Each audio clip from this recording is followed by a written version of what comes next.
Buenas noches y bienvenidos de nuevo a Hosteltour Televisión. En este programa que abre la nueva temporada tras el verano, no podíamos dejar de hacer balance de cómo han sido estos últimos meses, los más importantes de la actividad turística.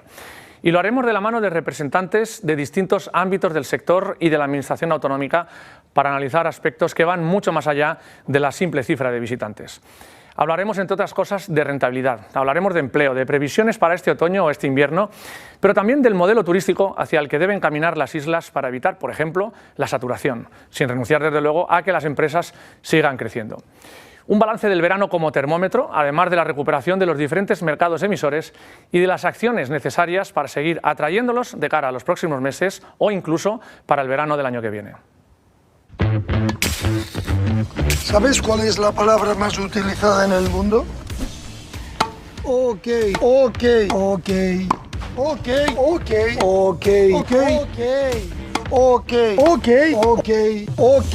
okmobility.com. Alquila, compra, suscríbete. Pues hablaremos de todo ello y seguro que de muchos otros asuntos con los invitados que nos acompañan hoy en el plató en este primer programa de la temporada de Hosteltour Televisión. Está con nosotros María José Aguiló, que es vicepresidenta ejecutiva de la Federación Empresarial Hotelera de Mallorca. María José, buenas noches. Hola, buenas noches. Muchas gracias por acompañarnos de nuevo en este plató. Está también con nosotros Pedro Fiol, es el presidente de la Asociación de Agencias de Viaje, que se estrena prácticamente como presidente, pero desde luego en este programa. Pedro, bienvenido. Muy buenas noches. Muchas gracias por estar con nosotros. También nos acompaña Juanmi Ferrer, él es el presidente de Palma Beach, vicepresidente de Palma Beach. Juanmi, buenas noches. Buenas noches a todos, ¿cómo estáis? Gracias también por estar aquí con nosotros. Y la verdad es que me hace mucha ilusión también dar la bienvenida a este plató a Josep Aloy, Pep Aloy, director general de Turismo, porque la última vez que estuvimos juntos en un plató hace... Dilo. 15 años y bueno, ha pasado muchas cosas de entonces. Y antes de empezar con la tertulia, yo lo siento, pero tengo que preguntarlo. Le tengo que preguntar a Pep, ¿qué te has encontrado? ¿Cómo te has encontrado? ¿Cómo, después de 15 años, algunos de ellos muy fuera, muy alejado del día a día de la industria, cómo has encontrado esa consellería? ¿Cómo has encontrado el sector? Bueno, en primer lugar, muchísimas gracias. Aunque sea 15 años después, nos volvemos a reencontrar con Hosteltour Televisión y, por tanto, es un agradecimiento absoluto volver a estar en esta mesa compartida. Como decía un periodista el otro día, me decía, esto es un déjà vu.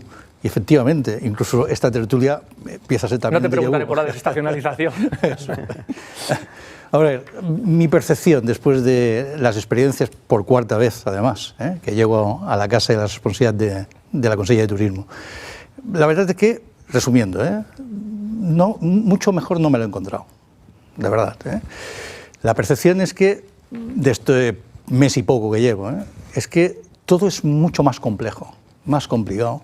Los trámites son mucho más... a la administración. A la administración y, en consecuencia, también pues el efecto de la administración con los propios sectores productivos, ¿no? Pues porque luego esto se lleva ahí, ¿no? Por tanto, todo como mucho más complejo. Y segunda cuestión, y aquí mis contertulios son ejemplo, en aquel tiempo tú tenías muy claro tu interlocución. Y básicamente era Federación Hotelera, Federación de Restauración, agencias de viajes, salas de fiestas y poco más. Y por tanto la interlocución era muy clara y muy directa. Este mes y poco que llevo, creo que han venido a verme 34 asociaciones. 34, de todas las tipologías y demás, ¿no? Que todas además forman parte del sector, ¿no? Pero evidentemente ya no es aquello, tienes que dar respuesta a cada una de las exigencias, ponerle su marco jurídico. Por tanto... Y con menos competencias de las que tenías tú hace 15 años. Absolutamente, es decir, prácticamente la legislativa, que es la que tenemos, porque todo lo demás está ya transferido, tanto básicamente toda la promoción y toda la ordenación, todos los consejos. Pues no sé cómo decir si es un poco triste. Es un reto más. Encontrarlo más complicado cuando realmente hay muchas cosas que deberían haber mejorado. Un reto más. Vamos a entrar en la tertulia, si os parece, con los temas que teníamos previsto, y lo vamos a hacer inicialmente con este vídeo que apunta ya a algunos de esos aspectos relevantes que vamos a tratar en los próximos minutos.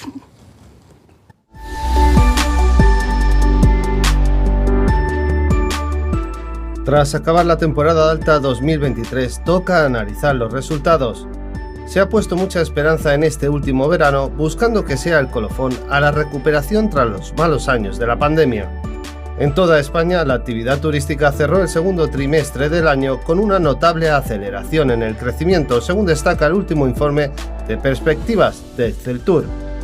El PIB turístico registró un avance del 15,7% respecto al mismo trimestre de 2019, debido en gran medida al incremento de los precios. Sin el efecto de la inflación, dicho indicador se sitúa en un 0,3% por debajo de los niveles prepandemia. En el caso de Baleares van viendo cada vez más lejanas las cifras turísticas de 2022, con crecimientos en flujos turísticos en todos y cada uno de los meses del primer semestre. La estadística de movimientos turísticos en frontera, Frontur, señala que se han alcanzado los 7.126.001 visitantes en ese periodo. Junio fue el mes con más llegadas, con casi 2,5 millones, cifra que se superó en julio y agosto. Por tanto, el volumen del primer semestre es claramente superior al del año pasado por un margen de 670.000 turistas. La temporada deja tras de sí momentos para recordar, como los retrasos y cancelaciones en el aeropuerto de Son Sant Joan a causa del temporal. Por otro lado, en Calviá se han puesto serios con el incivismo y el turismo de borrachera. Han multado a turistas por hacer balconing y a comercios por vender alcohol fuera de horario. Aunque la temporada aún no ha terminado, para este mes de septiembre las aerolíneas han programado 4,3 millones de asientos en vuelos hacia Mallorca, lo que supone un 4% más que en 2019. Además, la oferta de alojamiento supera el 80% de ocupación.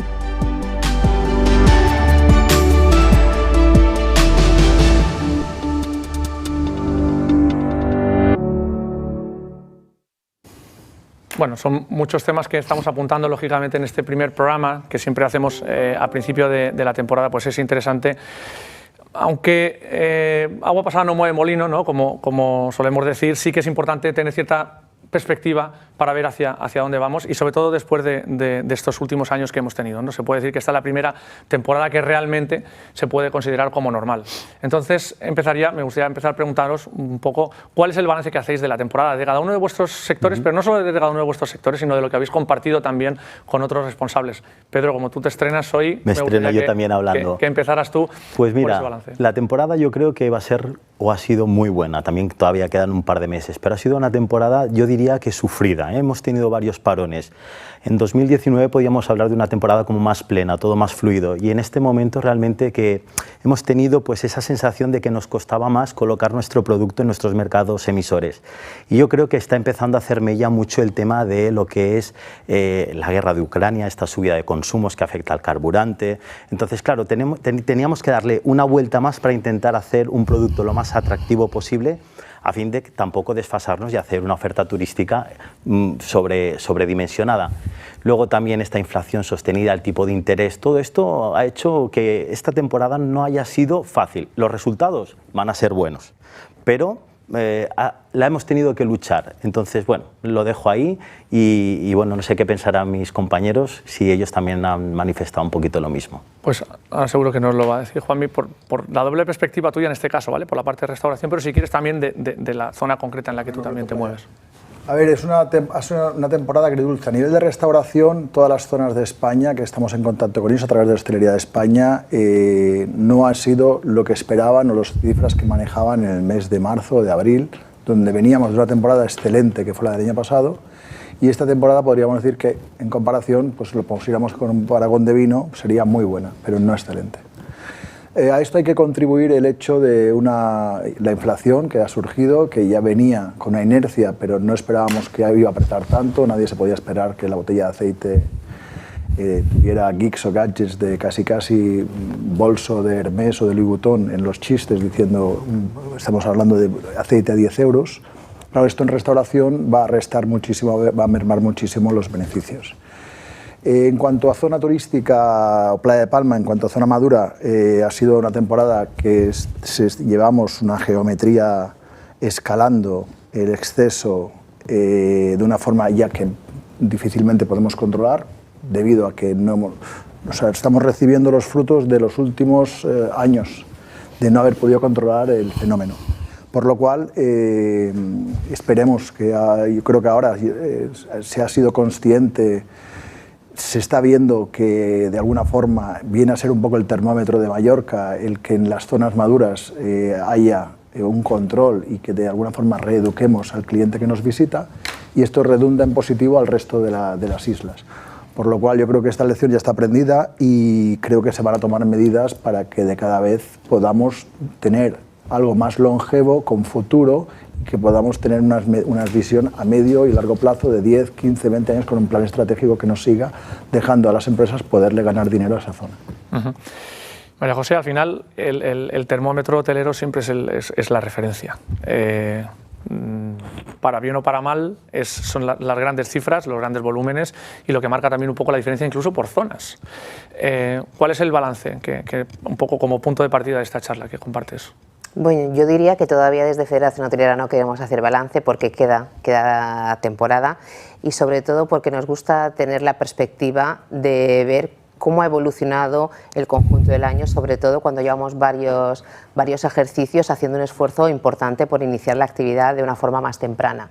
Por tanto, nosotros este año, ya en el mes de febrero y marzo, teníamos un 61% de la planta hotelera que estaba abierta, empezando por algunas zonas turísticas que trabajan mucho con el segmento deportivo y donde se han ido incrementando las aperturas de una forma progresiva hasta encajar con lo que denominamos ya la temporada turística a partir del mes de mayo, ¿no?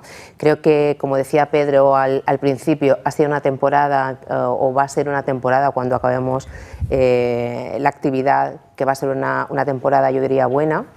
Pero es cierto que también nos hemos encontrado con complejidades que hemos tenido que manejar. Desde que vivimos la pandemia aprendimos muchas cosas y había algunas cuestiones que parecía que habían venido de una forma más puntual, más temporal, pero luego hemos visto que han venido para quedarse.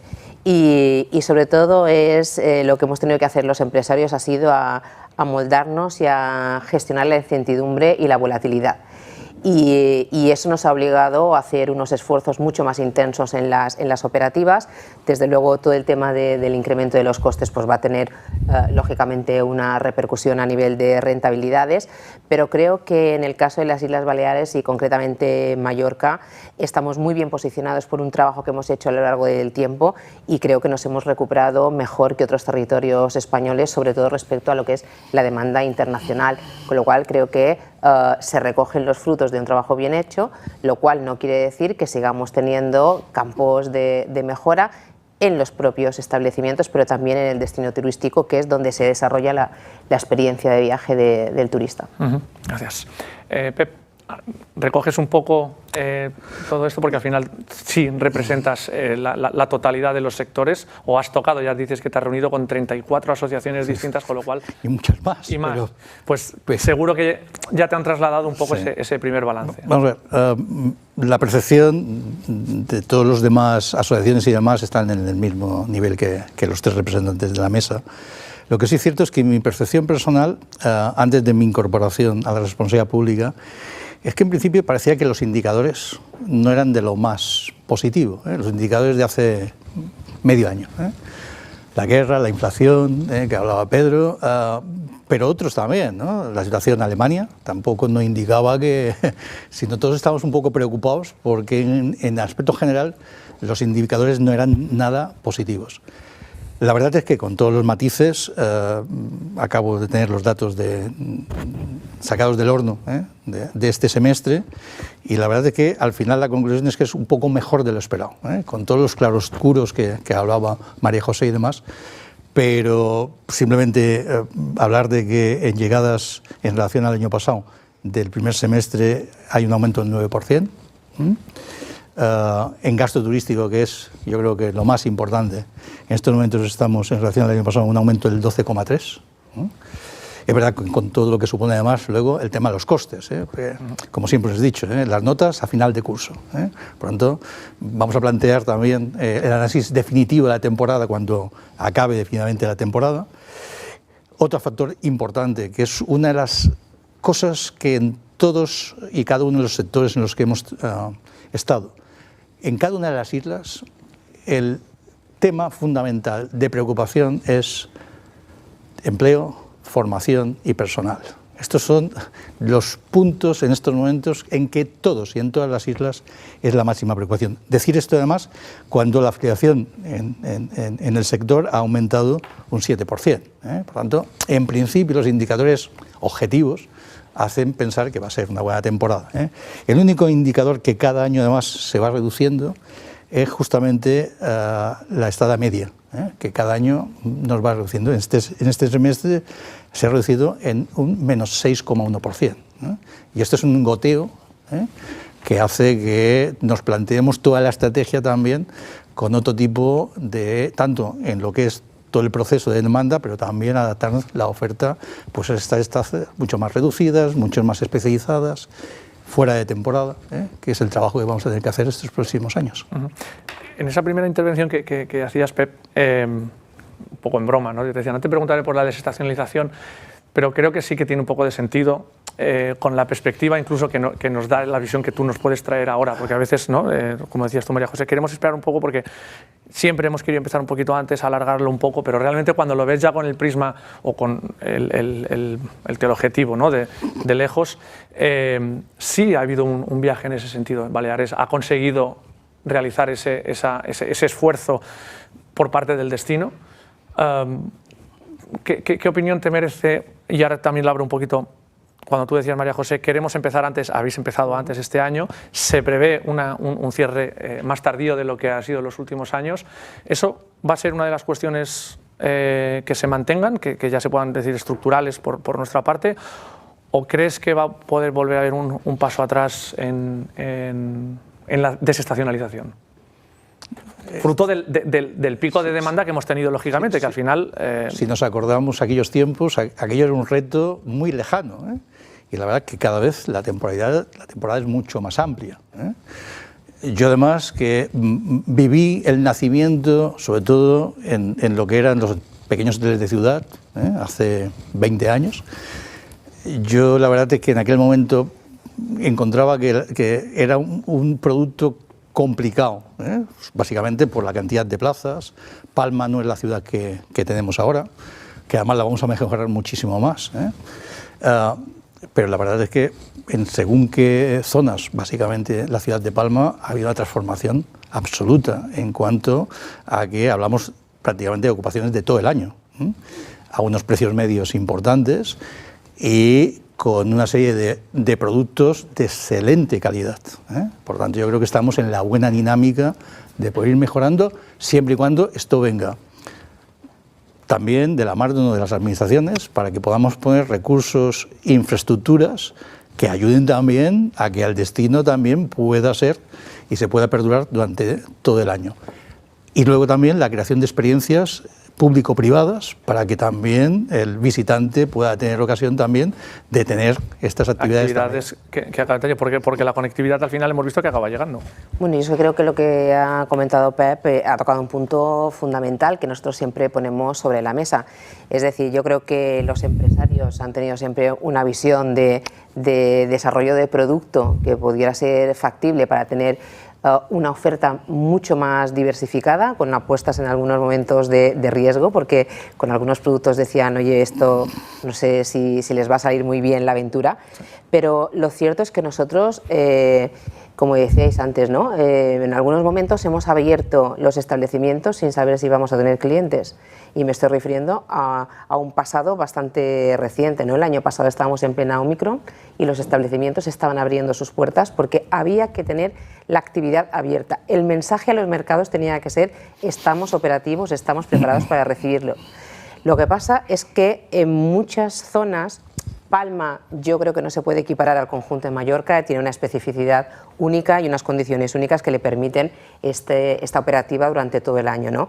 Pero en muchas zonas turísticas eso es muy complicado, y lo que no puede ser es que estemos haciendo un esfuerzo para abrir los establecimientos hoteleros y que luego la oferta complementaria, los servicios, el transporte se estén planificando todavía con una temporada de 6 meses, que es lo que teníamos hace varios años. Por tanto, todo tiene que estar alineado y dimensionado, y y todavía vemos nosotros que hay un desajuste en esto y que esto nos dificulta que esa experiencia turística fuera de temporada, aunque tenemos mucho que ofrecer, no puede acabar de ser plena, porque nos encontramos zonas turísticas que están trabajando desde hace muchos años plenamente con la desestacionalización, con el producto de senderismo. Estoy refiriendo, por ejemplo, a Serra de Tramuntana, a Sóller, que en el mes de noviembre o en el mes de febrero no tienen un establecimiento de restauración para que los clientes vayan a cenar y tienen que estar solamente dentro del establecimiento. No es lo que busca el cliente cuando viene. Cuando además lo que busca el cliente precisamente es lo contrario, Juanmi. Efectivamente. Claro, es complicado mantener un restaurante abierto 12 meses, incluso empatando. Aparte de que tenemos que en las zonas turísticas luego ha habido problemas serios en cuestiones de urbanismo que no hemos sido capaces de dotarles ni con paravientos ni con climatización, todo está prohibido, todo está fuera de ordenación, por lo cual tampoco les hemos dado la oportunidad para modernizarse, mejorar. Esto va reñido directamente con la hipocresía de hablar de desestacionalización. Tenemos que crear mejores restaurantes, mejor ocio. Para mí somos una ciudad aburrida, somos una isla aburrida. Nos falta muchísimo que aprender en el tema de restauración, de ocio, de experiencia.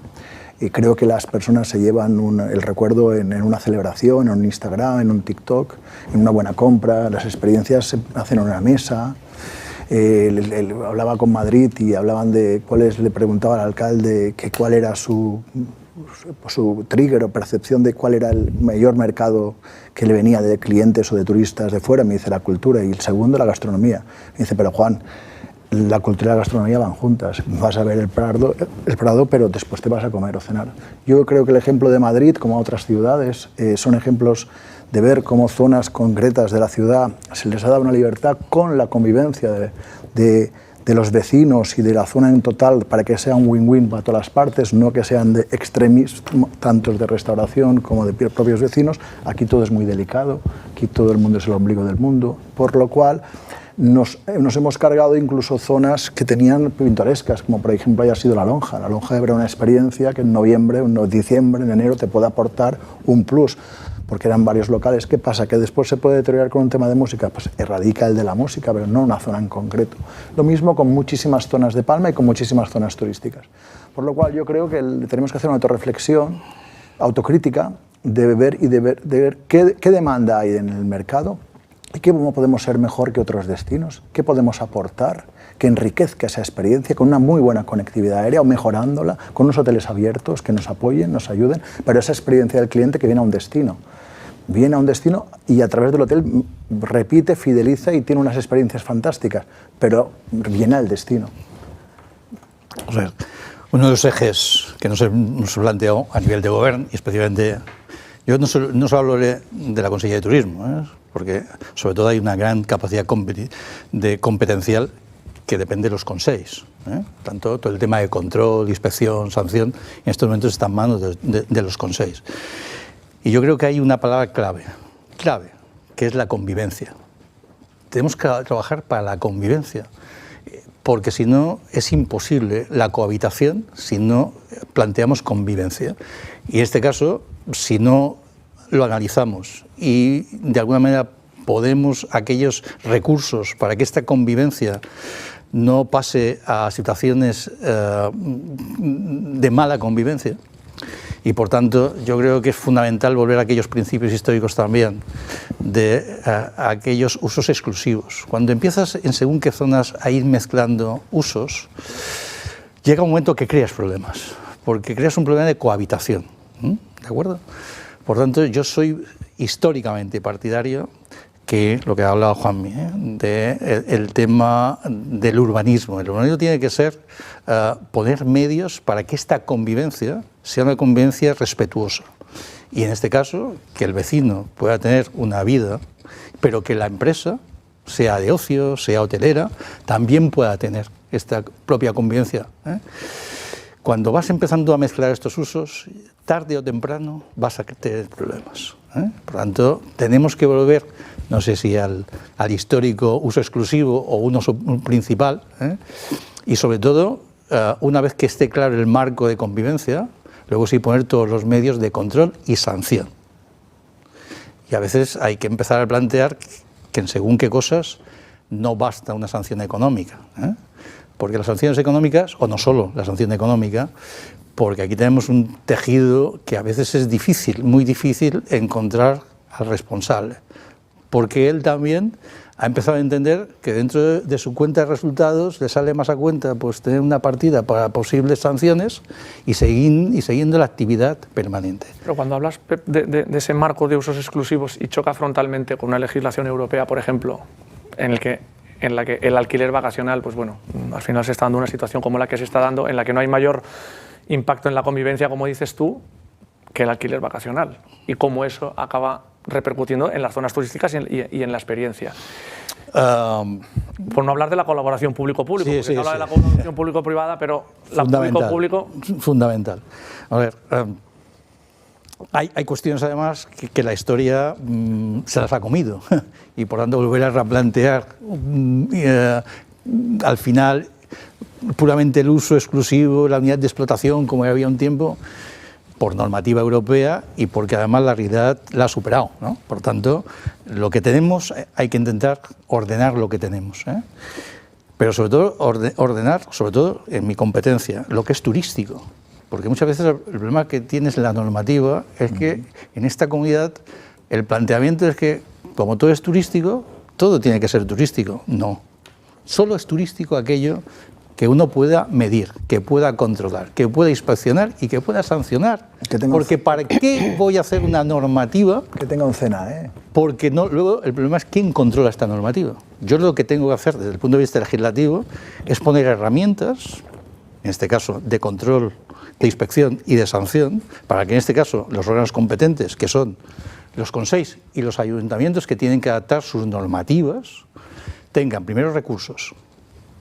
Porque sin recursos humanos, en este caso de control de la ilegalidad, o de control, en este caso de según qué zonas de excesos y tal, fundamentalmente es el control. Si no tú tienes control es difícil, ¿eh? Y luego que tengas medidas, pero medidas que sean de verdad y coercitivas, ¿eh? Y por lo tanto también nos estamos planteando dentro de la legislación, tanto el nuevo decreto de turismo responsable como la futura ley, que a lo mejor habrá que plantear otro tipo de actuaciones en materia sancionadora, que vayan más allá solo que únicamente la económica, ¿eh? Por tanto, a través de medidas, por ejemplo, medidas cautelares, por ejemplo, y cautelarísimas, ¿eh? Que al final acabas pues con un precinto, ¿eh? Y a partir de ahí, evidentemente con todo el procedimiento y la transparencia que supone, ¿eh? Que le tienes que dar al posible infractor. Pero llegado un momento, el problema es que aquel repite y repite y repite y sabemos perfectamente y tenemos detectado que aquello es una oferta absolutamente ilegal, pues habrá que poner otras medidas, ¿eh? Que ya se hacen, ¿eh? Esto Hacienda lo lleva haciendo desde muchísimo tiempo. Y lo que te comentaba, Juan, en relación, por ejemplo, a posibles facilidades para acometer obras en establecimientos para adecuarse a las nuevas necesidades. Aquí dice, bueno, no podemos hacer cerramientos, por lo tanto no podemos tener restaurantes abiertos en primera línea porque no podemos cerrar. Choca de nuevo con... A ver, lo que no se puede hacer, además... Con las competencias. No, pero al final, evidentemente, esto es una competencia municipal, ¿eh? Es urbanismo. Urbanismo y ordenanza. Pero a veces el problema que tienen, y yo también soy alcalde, ¿eh? Por tanto también sé de qué hablo, ¿no? A veces el problema que tienes es que necesitas o bien una norma superior para que te obligue a hacer este tipo de actuaciones que de otra manera no vas a hacer, ¿eh? Porque además luego viene condicionado con otras cosas, y ha pasado otro tema que también está vinculado, que es lo que tú decías, de la colaboración público-público, ¿eh? En estos momentos además, cosa que hubo un tiempo que era muy difícil. En este momento tenemos una cosa, como he dicho al principio, de lo que he encontrado que ha cambiado y tal. Es una cosa que ha cambiado radicalmente. Que en aquel tiempo encontrar financiación era muy complicado. Muy complicado. Desde el punto de vista autonómico y evidentemente también municipal. Me he encontrado ahora todo lo contrario. Me he encontrado con unos fondos europeos, más o menos unos 280 millones. La queja general es que estos 280 millones poco llegan al sector, a la empresa, al que era. Hay muchísimos canalizados a través de actuaciones públicas de consells y de ayuntamientos. Hay unas muy pocas líneas, como sabe María José, que van muy dirigidas a temas muy concretos, que yo además pongo en discusión, porque yo, como antes he comentado, vamos a intentar hacer una ley turística, no una ley mínimamente hotelera, que es lo que tenemos en estos momentos, con todo el respeto a lo que son las camas elevables, al cambio, no sé qué, pero esto no es turístico. Igual que la circularidad. A mí la circularidad me parece fantástica, pero no solo para la parte hotelera. Tiene que abrirse a todos los sectores, incluso tiene que ser casi uno de los contenidos del currículum escolar. Por tanto, vamos a intentar acotar lo que es puramente turístico. Bueno, yo creo que se han dicho tantas cosas en los últimos minutos. Yo tenía algunas notas tomadas. Quería empezar por lo que había dicho Juanmi, pero voy a darle la vuelta porque no sé si va a tener mucho sentido, ¿no? Y voy a volver a lo que decía Pep del tema de la convivencia y el tema de los usos. Nosotros, desde el sector, estamos plenamente convencidos de que esa es la vía y lo hemos venido reivindicando desde hace mucho tiempo. Es decir, nosotros somos un sector que estamos ultra regulado, que muchas veces la dificultad que tenemos es, Juanmi decía, cuando estamos hablando de la experiencia del cliente, de lo que le vamos a ofrecer, somos un destino que no somos atractivo, porque yo creo que en demasiadas ocasiones no se escucha lo que quiere la demanda y es a lo que tenemos que dar respuesta. Entonces, aquí nos pasa que demasiadas veces la administración nos quiere decir cómo tiene que ser nuestro negocio, cómo lo tenemos que dirigir, cómo nos tenemos que enfocar, a quién nos tenemos que enfocar, y el mundo real no funciona así. Entonces yo creo que hay que tener un orden, hay que tener un marco de actuación, pero desde luego tiene que ser mucho más flexible, que nos permita reaccionar a los cambios que se van produciendo en la demanda, que muchas veces es una evolución, pero en algunas cosas pues también son cíclicos, ¿no? Y creo que el hecho de tener esas rigideces nos lastra la competitividad. Además, los procesos como son muy largos. Y en muchas ocasiones, demasiadas ocasiones, y tú nos preguntabas antes las diferencias que habíamos visto con esta temporada, creo que las empresas de cada vez nos estamos burocratizando más en exceso, y eso nos distrae de lo que es el core de nuestra actividad. Y esto no puede ser. Nosotros tenemos que trabajar en ser eficientes cada uno en lo que es su rama de actividad, desde luego cumpliendo con todos los parámetros que sean necesarios, con todos los paradigmas en los que estamos enfocados ahora de sostenibilidad, circularidad, digitalización, capital humano, etcétera. Pero, por ejemplo, yo ayer por la mañana escuchaba en un programa de radio, una emisora, escuchaba a la gerente de la nueva asociación de alquiler turístico, que estaba haciendo una valoración sobre las peticiones o unas declaraciones previas que había habido por parte del sector en relación a esto, ¿no? Y nosotros hemos convivido muchos años con el alquiler turístico, no hemos tenido ningún tipo de problema porque es una modalidad que está ahí, que tiene su demanda, etcétera. Lo que ha sucedido ha sido que cuando han irrumpido, sobre todo las viviendas plurifamiliares, esto se ha ido de toda medida. Y entonces ha generado toda una serie de problemáticas alrededor de otras cuestiones y sobre todo muy vinculado al capital humano. Y decía ella una frase que me llamó mucho la atención, pensé, no sé si es consciente realmente de lo que está diciendo, pero lo comparto absolutamente. Y es que estaba hablando de las 90.000 plazas que decía, no son plazas que se vayan a poner de nuevas, sino plazas que no se pierdan, que están funcionando. Porque las familias tienen que poder intercambiarlas entre ellas para seguir haciendo negocio. Y acto seguido decía, las casas no están hechas para hacer actividad económica, es que lo suscribo 100%. O sea, esos usos a los que hacía alusión Pep es a lo que nos tenemos que ceñir, y sobre todo tenemos que dar flexibilidad. Nosotros, cuando se hizo la ley turística de 2012, que creo que los resultados y el provecho es evidente por la transformación del producto que hemos tenido, con el reposicionamiento de los clientes y cómo hemos ido más a ese incremento del gasto turístico, porque lo importante no es cuántos clientes vienen, sino qué valor somos capaces de extraerles cuando están aquí. Pues esa normativa tenía una pequeña parte que también era para la oferta especializada, porque creo que no le tenemos que llamar oferta complementaria porque se dedica a otras cosas que también forman parte de esta experiencia. No se le dio, y en las sucesivas mucho menos, no se le dio un mecanismo para que también pudieran hacer esa transformación, y yo creo que esa es una asignatura pendiente. Nosotros tenemos que seguir transformando nuestra planta, pero también el ecosistema turístico necesita tener unos mecanismos que les permitan esa modernización. Que es a eso a lo que te referías, que es cuando la administración tiene que escuchar.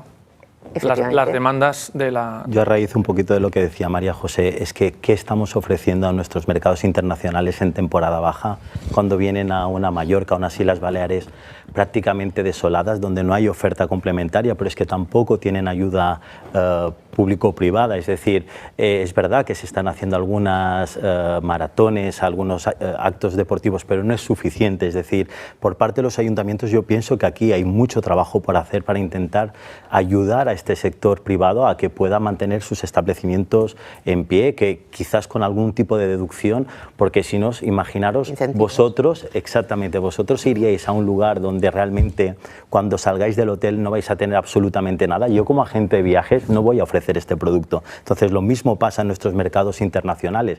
¿Qué les podemos ofrecer? Es verdad que Palma es una excepción, porque Palma está funcionando muy bien, la hotelería está completamente reformada, hay muchísima demanda, incluso se está dando un factor que es el tipo city break, es decir, estas estancias cortas, un turista express, pero un turista que además se deja dinero, es decir, va a espectáculos, va a cenar todas las noches, pero Mallorca es más que Palma. Entonces, si ya nos focalizamos en zonas que realmente solo tenemos o vivimos de esa temporalidad, pues se nos complica la fórmula. Y luego, por otro lado, tenemos el problema de la falta de personal. Es decir, si ya tenemos dificultades en encontrar personal en temporada alta, donde tenemos ese efecto migratorio por parte de la península de personas que vienen a trabajar, imaginaros cuando acaba septiembre, octubre, es que ya apenas queda gente incluso. Déjanos, para... Pedro, ese tema sí merecerá un capítulo aparte. Perfecto. En la charla, porque Perfecto. me parece que sí que es importantísimo. Pero me refiero que realmente queda mucho por hacer, no es fácil, pero tendremos que seguir trabajando. Pero para terminar con el primer capítulo, que creo, antes de ir a la pausa publicitaria,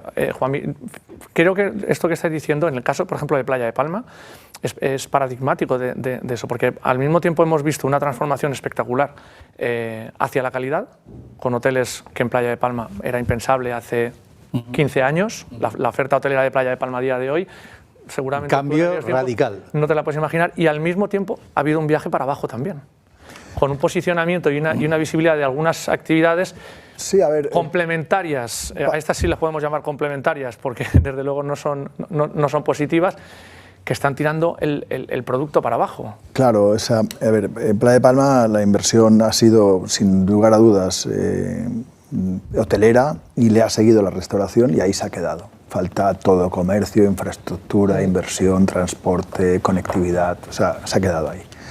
En restauración faltarían darles también la opción de que puedan crecer en cuanto a modernización y a servicios, calefacción, aire acondicionado, sostenibilidad, placas, darle chicha para que dignificar ese sector, para que además crea más y poder tener abierto. Y sobre todo el tema de que Playa de Palma debería de estar mucho más arropada por Palma.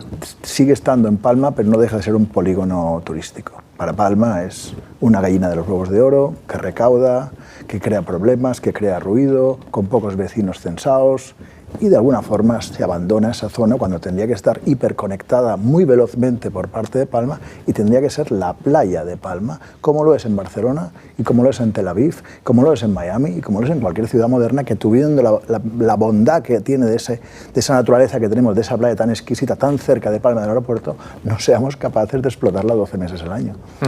Esto deberíamos, a nivel estratégico, avergonzarnos todos de la visión que hemos tenido de la playa en los últimos 30 y 40 años.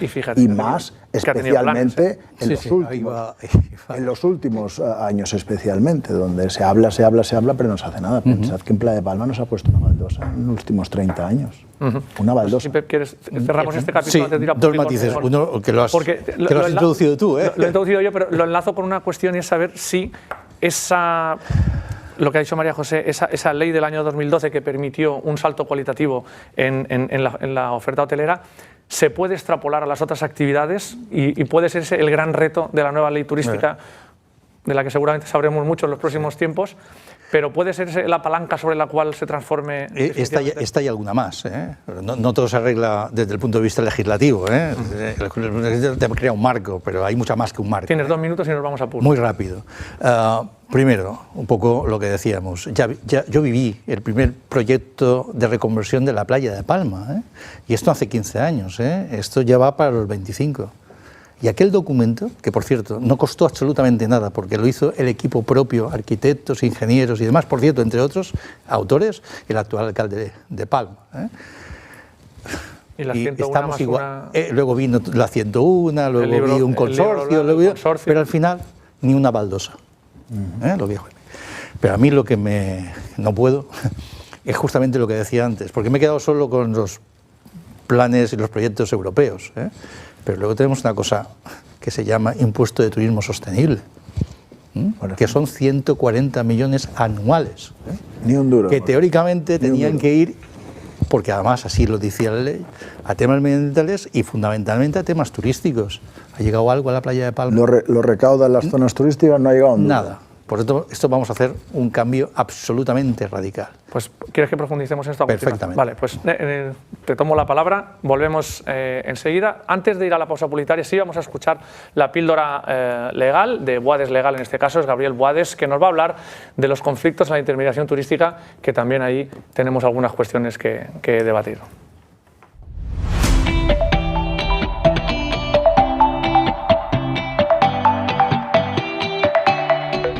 Dentro del sector turístico, los intermediarios como turoperadores y OTAs juegan un papel esencial, enlazando viajeros con prestadores de servicios hoteleros. No obstante, las relaciones contractuales entre estos actores pueden presentar diversos desafíos. A continuación se listan los principales conflictos que pueden surgir en estas relaciones. En primer lugar, desacuerdos sobre tarifas y comisiones. Tanto turoperadores tradicionales como OTAs suelen negociar tarifas con los hoteles. Una correcta definición de la tipología de habitaciones, los periodos, los regímenes, etc. es esencial para dar claridad y seguridad al contrato. En segundo lugar, las condiciones de cancelación. Diferentes políticas y tarifas de cancelación pueden ser fuentes de conflicto, tanto en los release que aplican los turoperadores como en los plazos e importes que se afectan al cliente final. Tercero, el cumplimiento de estándares y calidad. Si un hotel no mantiene los estándares acordados, esto puede generar conflictos y posibles sanciones contractuales.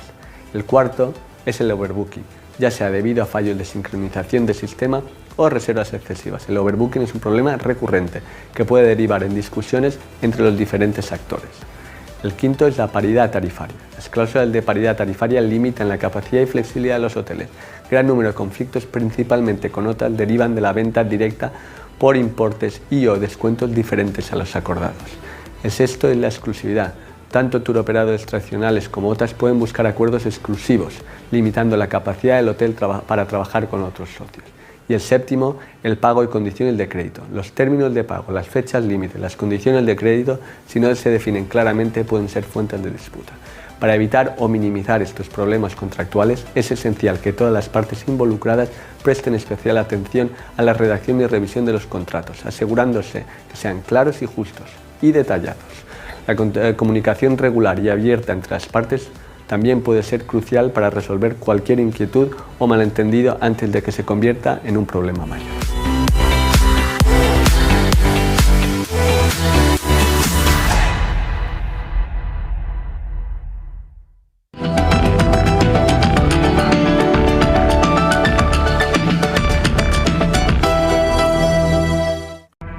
Grupo Martí de Automoción en el Polígono de Manacor. Encontrarás todo lo que necesitas y con fácil aparcamiento. Concesionario oficial de marcas de prestigio como Fiat, Jeep, Alfa Romeo o Skoda, entre otras. Grupo Martí, desde 1975 liderando el mercado del automóvil nuevo, pero también el de vehículos usados con opencars.es. Visita la exposición de más de 300 coches de segunda mano de todas las marcas. Ven a Grupo Martí. ¡Te esperamos!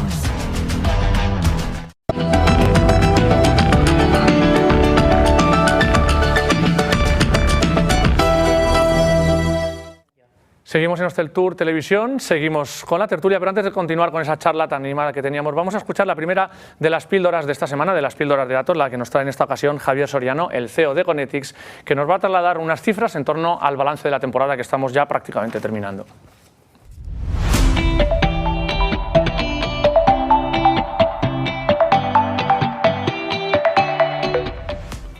Hola, ¿qué tal?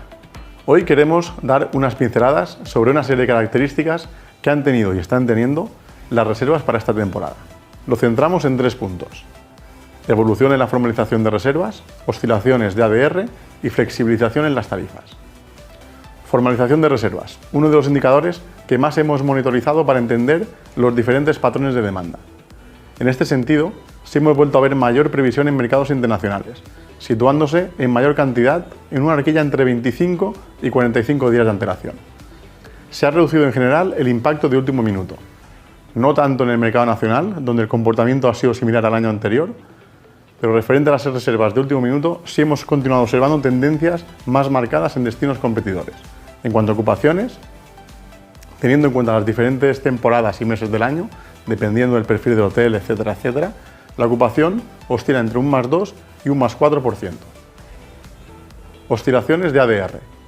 Referente al ADR, hemos observado una mayor optimización durante los meses de alta demanda, compensándolo con un menor rendimiento en el inicio de esta temporada. También, dependiendo de zona y tipología de hotel, vemos horquillas que van desde el +1 al +5% en cuanto al grado de optimización del ADR, respecto a la temporada anterior. Flexibilización de las tarifas. Finalmente, la flexibilización de las tarifas, lo venimos comentando, siguen predominando las políticas flexibles, siendo estas más del 80% del global. Vemos además una mayor tendencia en mercados internacionales, si bien es cierto que para el mercado nacional y mercados de proximidad han tenido mayor impacto políticas no reembolsables para reservas de último minuto. Aquí queremos referirnos nuevamente a destinos competidores, donde el impacto de último minuto vinculado a tarifas no reembolsables ha sido algo superior. Nada más, como siempre un placer compartir datos con todos vosotros.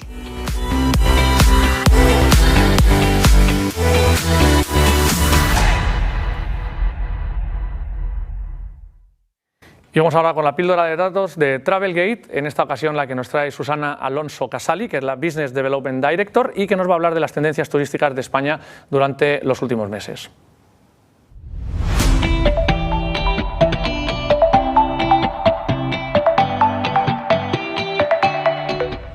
Hoy traemos un análisis detallado de las tendencias turísticas en España durante la temporada de mayo a octubre de 2023 en comparación con el año anterior.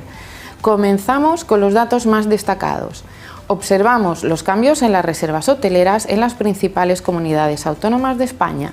Cataluña lidera el ranking con un aumento del 9,7% en reservas, mientras que Andalucía muestra una disminución del 7,3%. Mientras tanto, en Baleares, un destino turístico popular como es Magaluf ha experimentado un impresionante aumento del 14,5% en reservas y Playa de Embosa en Ibiza un aumento del 25,3%. Muchos se preguntan sobre los precios. Podemos decir que en Baleares han aumentado un 13,6%, en tanto que en Andalucía los precios promedian los 187,79 euros. Por otro lado, hemos analizado los tipos de viajeros. Vemos que en general las parejas lideran las reservas con un 47,42%, un 6,9% más que el año anterior. Los grupos también están en alza con un aumento del 15,2%. Sin embargo, los viajeros en solitario disminuyen un 14,2%. Finalmente, observamos las nacionalidades de los visitantes. A pesar de una disminución del 6,7%, los españoles siguen liderando las visitas con un 61,23%. Los ingleses aumentaron un 22,7%, mientras que los franceses sorprenden con un crecimiento del 58,6%. Estos datos reflejan que España sigue siendo un destino atractivo para los viajeros. Esto es todo por hoy. Les invitamos a seguir explorando las tendencias turísticas a través de los datos de Travelgate. Hasta la próxima.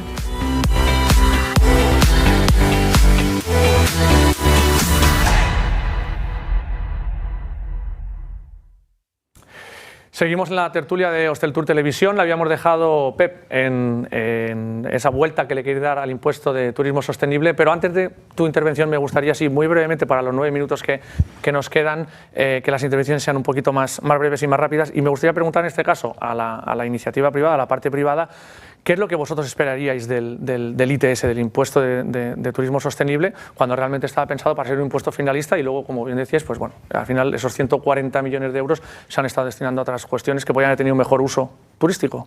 Pues realmente la respuesta es muy sencilla, o sea, que se le dé el uso para el que se concibió. Es decir, nosotros tenemos una necesidad de replanteamiento integral porque hemos convertido un impuesto de turismo sostenible que teóricamente tenía que revertir en el medio ambiente y en lo que es directamente turístico, y se ha convertido en una nueva forma de financiación de la comunidad autónoma. Por tanto, nosotros consideramos que se tiene que modificar toda la operativa, los fines, cómo se priorizan los proyectos, cómo se consensúan los proyectos, cómo se desarrollan, y sobre todo hay que tener en cuenta, yo, perdóname porque tengo una vertiente muy municipalista desde mis orígenes en asociación hotelera local, y es que creo que tiene que haber una reversión directa a los municipios turísticos, que son los que soportan en territorio la carga turística y a los que hay que acompañar para hacer esa mejora. Y la población flotante, que es la que genera muchas veces toda esa carga, ¿no? Absolutamente. Yo abundando en lo que María José dice, y seguro que lo comparte, pero el tiempo es el que es decir, bueno, tiene una parte solidaria al resto de Mallorca, y el 60 al 70% tendría que revertir en la parte que lo recauda, que es la parte del destino, sin duda. Y además consensuarlo con el sector, ¿en dónde lo vamos a hacer? Y yo quiero añadir un poquito que también el tema del medio ambiente es importante. No nos tenemos que ver abocados como nuestros países vecinos en alguna catástrofe natural, con lo cual mantenimiento de nuestros ecosistemas, de nuestros torrentes, porque realmente todo esto va muy ligado. Entonces es verdad que hay que mejorar las infraestructuras, pero también tiene que ir destinado sobre todo a mejorar nuestro patrimonio, y nuestro patrimonio en las Islas Baleares forma parte por nuestros ecosistemas. Y el agua. Y el agua, por supuesto, los recursos hídricos. Supongo que ya has tenido reuniones en ese sentido y has recogido mensajes mucho más directos. Muy rápido, conciso y con un calendario ajustado.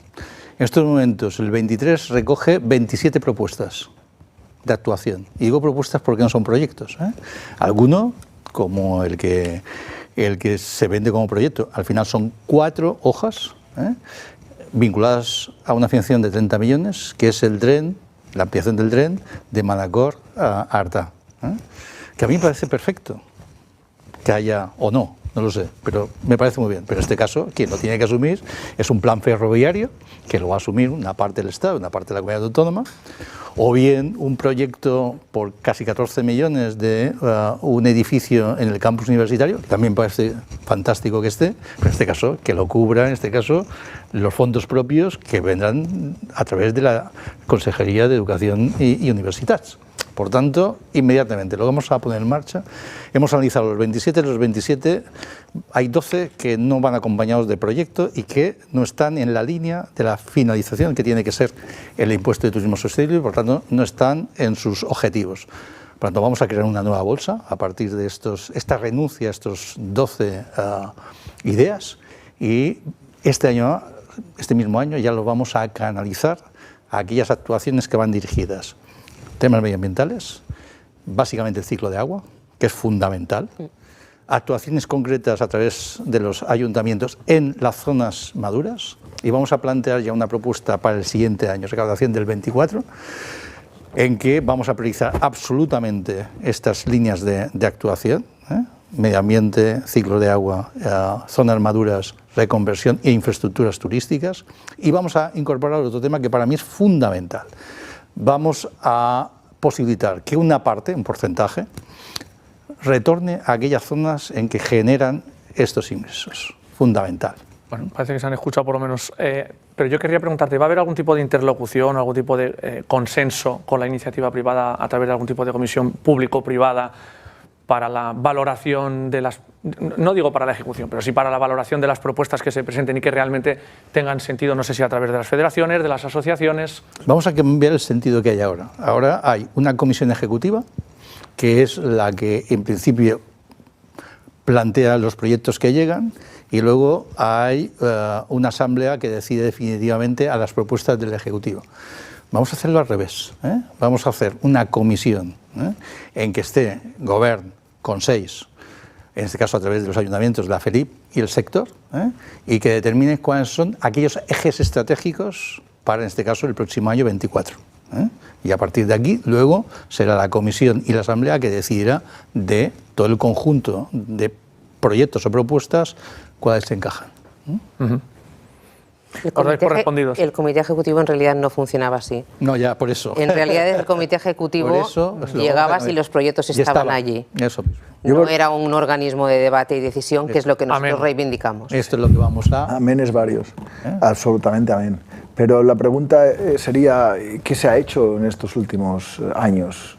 ¿Dónde está el dinero? ¿En qué se ha invertido? ¿Dónde están las farolas de la Playa de Palma? ¿Dónde están las baldosas de Playa de Palma? ¿Dónde están las jardineras de Playa de Palma? ¿Dónde está, de cualquier zona turística? ¿Dónde están las entradas dignas? ¿En qué hemos gastado el dinero? ¿Qué se ha hecho estos últimos 8 años? Parece que no nos hemos preocupado de la imagen que proyectamos al exterior. Es decir, simplemente parece que estamos dentro de una rueda, de una inercia de intentar que todo fluyera a nivel turístico, a nivel de cifras, pero en ningún momento planteábamos cómo nos ven los mercados fuera de nuestras fronteras. Entonces, ¿por qué? Porque no hemos destinado recursos ni hemos invertido nada durante todo este tiempo. Por eso, un poco en línea a lo que tú decías. La oferta proyecta la demanda proyecta la oferta. Las dos van de la mano. ¿En qué? Juanmi, tú me decías ¿en qué? ¿En qué? Primero, en asumir, en este caso, financiación, que no tendría que estar vinculada al impuesto.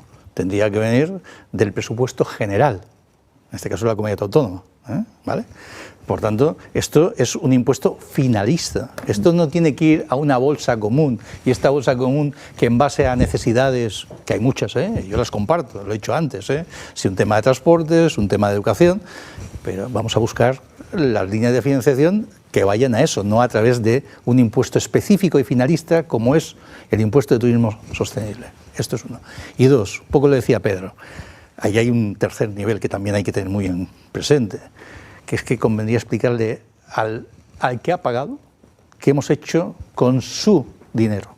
Por lo tanto, hay una campaña también importante, pedagogía, en que podamos explicar que esto es un valor del propio destino, que podemos explicar. Esto, Pep, recordarás que en la primera ecotasa, ¿sí? En la primera ecotasa, la parte de la comunicación al turista era lo que cambiaba la percepción por parte del turista total. Si tú estabas cobrando dinero, pero al final ese año o el año siguiente, oye, con el dinero que me diste el año pasado, este año hemos hecho estas intervenciones. Pero sobre todo que además lo vea, sobre todo con clientes repetidores, que lo vea en su propia zona. Claro. En aquel hotel que ha estado, que viene el segundo año y dice, mira, el paisaje urbano cómo ha ido cambiando gracias a esta... O sea, que dices que el dinero de la ecotasa, como ha dicho María José, se ha empleado para financiar cosas del gasto corriente común que se deberían de tener en presupuestos normales. Juanmi, esto... Y además de esto nos hemos fundido en los fondos Next Generation. Los cauces, bueno, aparte de otras historias, como es los 40 principales o la compra de patinetes eléctricos, entre otras, que también ha sido financiado a través del impuesto de turismo sostenible. Nos quedará debate entonces para saber entonces con el plasma que me dices ahora, el escenario qué habrá pasado con los Next Generation, tanto de Next Generation como quedamos para otro programa. Esto es para otro programa que da para mucho.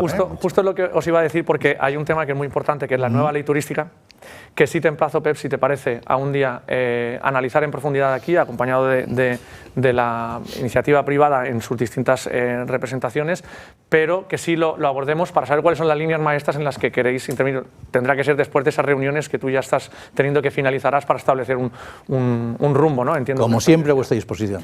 Pues Pedro, Pep, Juanmi y María José, muchísimas gracias por vuestra presencia aquí esta noche en este primer programa de esta temporada, en la que os emplazo a poder repetir próximamente. A ustedes también muchas gracias por su atención y nos vemos aquí la próxima semana.